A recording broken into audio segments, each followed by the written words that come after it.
Hello viewers, আসসালামু আলাইকুম। Welcome back to my channel দূরে এবং কাছের বন্ধুরা। আজকে তোমাদের সাথে আমি শেয়ার করব সরিষা ইলিশের রেসিপি। দেখেই বুঝতে পারতেছ কতটা সুন্দর এবং খেতে কতটা মজা হবে। এই রেসিপিটি বানানো খুবই সহজ। হাতের কাছে ইলিশ মাছ থাকলে এই রেসিপিটি একবার হলেও করে নেবেন। আর আমার রেসিপিটি যদি ভালো লেগে থাকে অবশ্যই আমার চ্যানেলটাকে সাবস্ক্রাইব করে দিবেন। এই রেসিপিটি করার জন্য আমরা প্রথমে চুলায় একটি প্যান বসিয়ে দিই। আগে থেকেই আমি মাছগুলোকে একটু লবণ আর হলুদ দিয়ে ভেজে রেখেছি। মাছ ভাজি তো আমরা কম বেশি সবাই করতে পারি, এজন্য আর এটা দেখালাম না। মাছ ভাজির তেলগুলো দিয়ে এখন আমি এই রান্নাটা করব। এর সাথে আমি আরও একটু তেল অ্যাড করে দেব। এরপর এর মধ্যে আমি 1 কাপ পরিমাণ পেঁয়াজ কুচি দিয়ে দিব, আর দিয়ে দিব 2-3টা কাঁচামরিচ কুচি দিয়ে আমি এগুলাকে গোল্ডেন ব্রাউন করে ভেজে নেব। ভালো করে নেড়ে চেড়ে ভেজে নেব। অবশ্যই এ সময় চুলার আগুনটা মিডিয়াম ফ্লেমে থাকতে হবে। এ পর্যায়ে আমি একে একে মশলাগুলো অ্যাড করে দিব।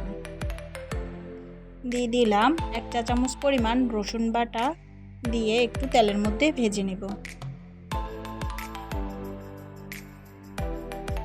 এবার আমি এর মধ্যে অ্যাড করে দিব মরিচের গুঁড়া, আরও অ্যাড করে দিব 1/2 চা চামচের মতো হলুদ গুঁড়ো। এ পর্যায়ে আপনারা ঝালের পরিমাণ বাড়িয়ে কমিয়ে দিতে পারেন। দিয়ে দিব পরিমাণ মতো লবণ। এবার সবগুলো মশলা তেলের সাথে ভালো করে ভেজে নেব। এখানে আমি আর কোনো মশলাই ব্যবহার করব না, শুধুমাত্র একটু সরিষা বাটা ব্যবহার করব। দিয়ে দিব 1/2 কাপ পরিমাণ পানি। ইলিশ মাছের নিজস্ব একটা স্মেল আছে, যদি মশলা ব্যবহার করি তাহলে আর ওই স্মেলটা থাকবে না। এজন্য আমি খুব কম মশলাই ব্যবহার করব, শুধুমাত্র সামান্য একটু রসুন বাটাই দিলাম। এবার মশলাগুলো কষে আসলে এর মধ্যে আমি দিয়ে দিব একে একে সবগুলো ভাজা ইলিশ। এ পর্যায়ে আপনারা চাইলে কাঁচা ইলিশটাও ব্যবহার করতে পারেন, তবে ওই ক্ষেত্রে এখানে একটু লবণ, হলুদ আর মরিচ মেখে রাখবেন আধা ঘন্টা আগে। এভাবে সবগুলো মাছ আমি আলতো হাতে দিয়ে দিব, যাতে ভেঙে না যায়। হালকা হাতে নেড়ে চেড়ে দিব। এই রান্নাটা এতটাই মজার যা না খেলে বুঝবেন না। ছোট থেকে বড় সবাই অনেক ভালোবাসবে এই রান্নাটা করলে, অনেক পছন্দ করে খাবে আর প্রশংসা তো করবেই। আমি আবারও বলছি, আমার রেসিপিটি যদি আপনার ভালো লেগে থাকে বা কোনো কাজে আসে অবশ্যই আমার চ্যানেলটাকে সাবস্ক্রাইব করে দিবেন। আপনার একটু হাতের চাপে আমার অনেক উপকার হবে। একটু সাবস্ক্রাইব করে দিয়ে পাশে থাকা ছোট্ট বেল আইকনটি অন করে দিবেন। এতে করে আমার নিত্য নতুন ভিডিওগুলো সবার আগে আপনার কাছে পৌঁছে যাবে। 5 মিনিটের মতো কষিয়ে নেব। এই জন্য মাঝে মাঝে ঢাকনা উঠিয়ে নেড়ে চেড়ে দিব। মাছগুলোকে একটু উল্টে পাল্টে দিব। এ পর্যায়ে এখানে আমি 2টো টমেটো কুচি দিয়ে দিব। টমেটোগুলো আমি একটু বড় বড় করে কেটেছি, যাতে একটু আস্তে আস্তে থাকে।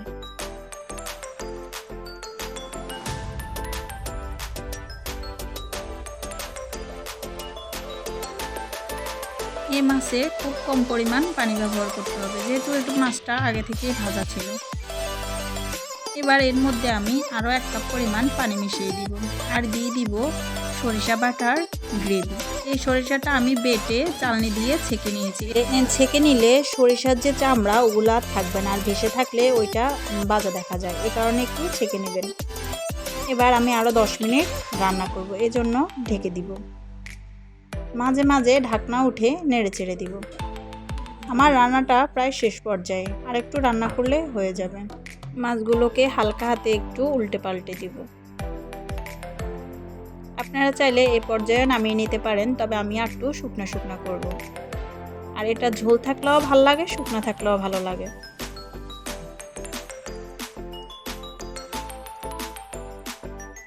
এবার এর মধ্যে আমি 2-3টা কাঁচামরিচ দিয়ে দেব। এটা দেওয়ার ফলে সুন্দর একটা স্মেল বের হবে। অবশ্যই এই কাঁচামরিচটা লাস্ট পর্যায়ে দেওয়ার চেষ্টা করবেন। আবারও ঢাকনা দিয়ে দিব 2 মিনিটের জন্য। ঢাকনাটা উঠিয়ে একটু ধনিয়া পাতা ছড়িয়ে নামিয়ে নেব। দেখতে পারতেছেন কালারটা কত সুন্দর হয়েছে, আর খেতেও কিন্তু অনেক মজার ছিল। বাসায় একবার হলেও ট্রাই করবেন, দেখবেন সবাই অনেক ভালোবেসে খায়। ধন্যবাদ সবাইকে এতক্ষণ আমার পাশে থাকার জন্য।